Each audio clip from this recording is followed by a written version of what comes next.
Hola, muy buenas noches, bienvenidos al programa Cine en Blanco y Negro, que en unos minutos les va a ofrecer la película Sueño Dorado. El título original es más conocido, Golden Boy, el chico de oro. Se ha tratado en mucha gente, se ha utilizado eso, sobre todo boxeadores, como es el caso, ¿no? Es una película del año 1939, dirigida por Ruben Mamoulian y fundamentalmente interpretada por Barbara Stanwyck, que por cierto está maravillosa en uno de los mejores momentos de su vida, y por un chico que debutaba en el cine con esta película, William Holden, que llegaría a ser una de las grandes estrellas, en mi opinión, del cine, porque me gustaba muchísimo su manera tan natural de interpretar y porque creo que fue el único que murió con su cara envejecida. Él lo decía: jamás me tocaré la cara. Esta cara era estupenda cuando empecé y ya no lo será tanto cuando lo deje. Y efectivamente, llena de arrugas, pero estaba maravilloso, por ejemplo, en Network, en aquella película sobre la televisión.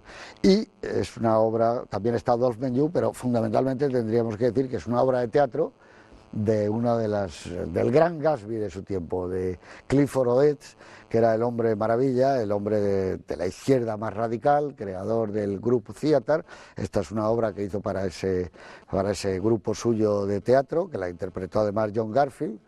Y bueno, además hizo Esperando al zurdo, Waiting for Lefty, y La chica del campo, la de Country Girl, y tantas obras de teatro. Hubo un momento, dice Elia Kazan en sus memorias, que todo el mundo quería conocer a Clifford Odets, todo el mundo quería comer con él, todas las chicas querían acostarse con él. Era maravilloso. Sí, él era el chico de oro, de verdad. Clifford Odets dirigió 2 películas, por cierto, una muy buena, Un corazón en peligro, con Cary Grant, otra estupenda, Sangre en primera página, con Rita Hayworth, pero fundamentalmente fue un escritor maravilloso y un hombre clave en la cultura americana. Hizo humoresco también con el mismo tema del boxeador que toca el violín, que es algo que le fascinaba. Esta es una película, decíamos antes, un momentito antes de empezar, con una cierta ingenuidad o algo naif, y yo creo que, y como conocía a Mamoulian y también conocía al guionista Taradas, luego les diré un poco lo que vieron al enfrentarse con la obra. Era una obra que en el año 39, cuando se hizo la película, ya había envejecido. Estaba bien para los ideales del 33, del 34, en plena depresión, pero luego toda aquella familia tan buena, el chico, los ideales, el mal y el bien, la lucha entre las clases, el hombre que tiene que ser un obrero tocando el violín, pero puede llegar a ganar dinero apoyado por los gángsters.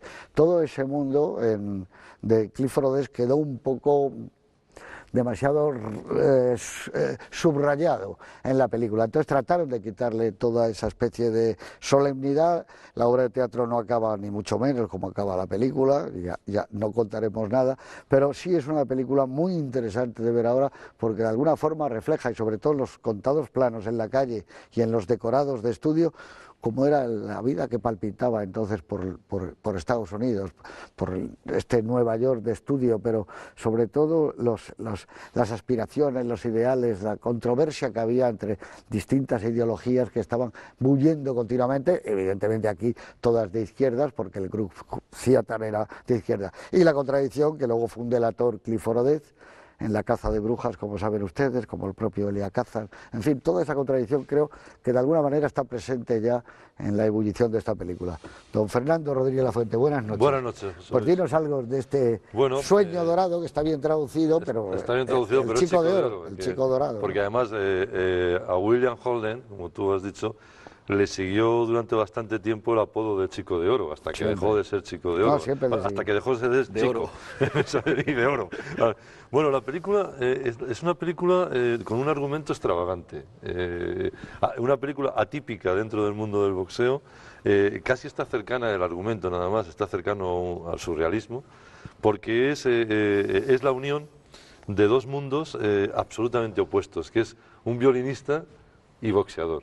Eso en películas de boxeo ha pasado, por ejemplo, de 2 mundos opuestos, pero con distintos personajes, ¿no? En el caso, por ejemplo, la más divertida, Mi desconfiada esposa, de Vicente Minelli, donde Gregory Peck es un periodista de deportes, de boxeo, y Lorín Bacall es una sofisticadísima diseñadora de modas. Y claro, ese mundo enfrentado en la misma habitación cuando los amigos están jugando al póker y ella viene con los nuevos diseños, muy divertido. Pero es que aquí lo curioso es que eso está en el mismo personaje, que es el personaje de William Holden. 2 mundos en los que están, y los dos dependen de las manos, curiosamente, tanto el violín como el boxeo, ¿no?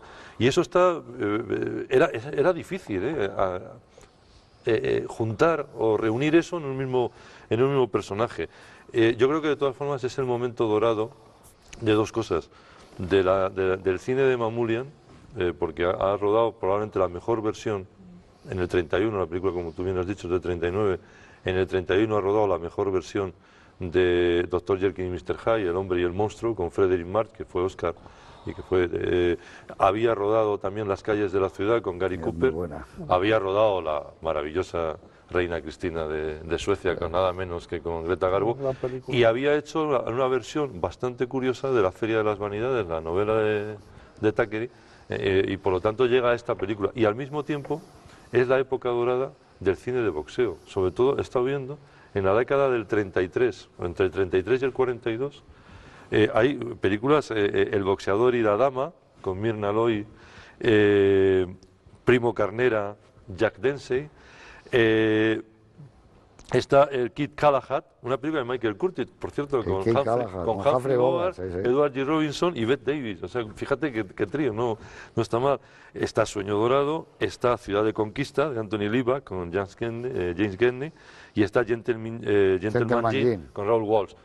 Y ahí está enmarcado esta estupenda película que sí coincido, y yo creo que los espectadores lo verán también, en la ingenuidad más que del planteamiento, que es muy divertido, ese violinista boxeador, en el desenlace, en la ingenuidad del desenlace, ¿no? Y luego contaremos algún detalle de ese desenlace. Bueno, David Gistau, muy buenas noches. ¿Qué tal? Buenas Tú noches. como yo, y como todos, eres un gran aficionado al boxeo. Te has olvidado también la de Cuerpos y Almas, que nace de aquí, que es ¿no? un clásico. Pero es que le gustaba mucho a Odette el boxeo, pero no puede desligar que hay momentos en donde se suelta el discurso, cuando habla el hijo con el padre en la trastienda de casa, cuando habla con ella en Central Park, después de oír un concierto maravilloso, entonces empiezan a hablar y se mete bien la doctrina, por así decirlo. Voy a empezar hablando de lo que me disgusta de la película, que es que esa ternura o esa ingenuidad a la que nos hemos referido, es verdad que la familia aparece en personajes de Capra. Sí. El problema que yo veo es que la película cuenta la tensión entre dos mundos. Pero en uno de esos mundos, el de la tienda del padre, todo el mundo es absolutamente bueno. Y en el mundo del boxeo, todo el mundo es absolutamente malo. Y luego tenemos dos personajes que basculan moralmente y que no saben por cuál decidirse, que son el boxeador y su posible novia. Pero el relato de esos dos mundos a mí me ha parecido demasiado esquemático. E incluso como aficionado al boxeo, que no lo soy a los violines, el retrato absolutamente malo que hacen del mundo del boxeo, sin concederle prácticamente ninguna virtud, porque luego pasa cosas en la película que no voy a contar ahora porque las destriparía, pero que agravan aún más la maldad intrínseca del mundo del boxeo, a mí me disgusta, porque me disgusta que el boxeo aquí se plantee como el reverso tenebroso, por decirlo en términos galácticos, el lugar a donde vas a perderte, a dejar de ser humano prácticamente. Mientras que la tiendita del padre, el buen salvaje rusoniano, el hombre que no aspira a nada material, representa la bondad personificada. Entonces, ese roles demasiado esquemáticos es lo único que me desagrada de la película, que luego se levanta por la calidad de los guiones, del guión, por el humor que empapa casi todo, y por ciertos detalles muy sutiles, que tampoco quiero comentar ahora por no destriparlos, en los que se va constantemente perfilando esa oposición entre dos mundos a los cuales el protagonista va basculando de uno a otro, está tentado por uno o por otro. Y hasta el corte de pelo se vuelve un detalle importante. Muy importante el pelo en la película. Porque en función de cómo lo lleve, está más o menos influido por un mundo o por el otro. Luego, hombre, hablaremos del final de la película, pero yo adelanto que yo habría querido que el protagonista pagara un precio que no ha pagado al final de la película. Y luego, cuando podamos hablar de ello sin destriparle a nadie el argumento, comentaré por qué. Pero en fin, es una película muy tierna, muy bonita, que aparece William Holden con un rostro, por cierto, que le cambió muchísimo luego con la edad. Es increíble. Por lo menos cuesta reconocerlo. Yo no lo reconocía. Ese físico tan escurrido, esa cara tan pura, que luego le cambia mucho, en parte me imagino como por la afición a la bebida, entre otras cosas. Pero esa pureza del joven que protagoniza esta película, pureza irada, ¿no? Que salta de muy temperamental. Pero es difícil reconocer al Holden posterior ahí. Pero bueno, igual es una película muy, muy entrañable, muy bonita y con momentos muy divertidos. Muchas gracias. Pedro Cuartango, muy buenas. Bueno, Bueno, pues antes de que veamos la película, dinos un par de cosas ¿Qué puedas decirle a la gente? Yo pierdo el sentido crítico con el cine. Me gusta tanto el cine que me quedo profundamente hipnotizado con cualquier película. Y en esta me ha sucedido. O sea, me he quedado boquiabierto desde el principio. Me ha gustado mucho la película y evidentemente no es una película de boxeo, es un cuento moral que trata acerca de las decisiones que tomamos en la vida, de las encrucijadas. El personaje tiene que elegir entre el mundo del boxeo, que es el mundo del dinero, de la fama, el mundo del poder, del éxito, y la otra alternativa es la música, la creatividad, el arte. Esa elección le desgarra, o sea, le provoca una profunda contradicción, y a través de esa contradicción yo creo que vemos la América de los años 30 con todas sus paradojas, de la manera en que los valores de la gente, cómo es la familia, y yo creo que la película de Mamoulian retrata muy bien esa América de los años 30. El mundo de la inmigración es muy importante, se trata de una familia italiana, de origen italiano, en que el padre es probablemente de primera generación, mientras que el hijo ya es americano. O sea, ese melting pot de la cultura americana queda muy bien retratado en la película. A mí me parece que es una película formidable, y ya acabo. Solamente quiero decir una cosa para que se fijen los espectadores, que es la impresionante interpretación de Barbara Stanwyck. O sea, creo que está soberbia, sencillamente. Y guapísima. Y fíjense, por ejemplo, los espectadores, cómo mueve los ojos en la película, la expresividad de los ojos, que me parece que es algo ya, solo por eso merece la pena ver esta película. Estamos de acuerdo, tengo subrayado lo de Barbara Stanwyck, y es más, hay un momento que se fijarán ustedes, cuando entra un personaje haciendo como de George Raff con las manos metidas en el bolsillo, el arquetipo del gángster, que da ternura ver cómo se presenta con el traje a rayas que llevaba George Raff. Aquí, o la flor en el ojal. Era George Raff toda la vida, iba así. Bueno, pues hay un momento que se produce una discusión entre Adolphe Menjou y este gángster, y en medio de ellos está Barbara Stanwyck, que ahí ni parpadea, solo como mira. Es impresionante ese momento. Ese momento es impresionante, donde ella está fija mirando a este tipo diciendo... En medio de los dos, es impresionante. Pero es el momento, una frase de desastre de la película, Dice, es tu chica, dice, soy de mi madre. Sí, soy de mi madre. Tiene una frase todavía, bueno, lo vamos a ver ahora, pero la frase principal, o primera, perdón, de presentación de Barbara Stanwyck, cuando dice, cuando ve que no se puede casar con el promotor, dice, otra vez soy solamente una chica de Newark. Sí, es la chica de Newark. Supone Newark, que es New Jersey, comparaciones, no hay más que leer las novelas de Philip Roth para saber lo que significa ser de Newark. Es que en la obra de teatro el personaje suyo es la chica de Newark, es como la llaman a ella. Y además de eso cuenta con Karl Freund y con Nicolás Musuraca en la fotografía, que ya hacen una fotografía por delante de su tiempo.